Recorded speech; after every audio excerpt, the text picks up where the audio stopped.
Hello বন্ধুরা, দেখো আমাদের গ্রামের এই দৃশ্য দেখো, কত সুন্দর সবুজ গাছ, সবুজ ধান ক্ষেত, কত সুন্দর। সত্যি এমন দৃশ্য কোথাও দেখা যায় না, তাই না? দেখো আমরা যাচ্ছি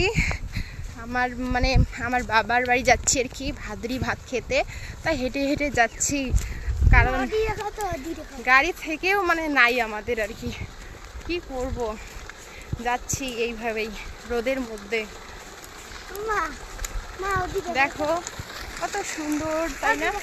এইখানে দেখো জল পড়তেছে, যে রবারে জল দিতেছে।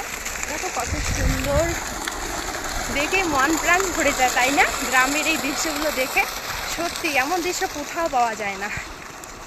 তোমাদের কেমন লাগলো ভিডিওটা, আর আমাদের এই দোলাটা কীরকম লাগলো একটু কমেন্টে তোমরা জানাবে, ঠিক আছে? সবাইকে টাটা, বাই বাই। বাবা টাটা করে দাও। এই যে বাবু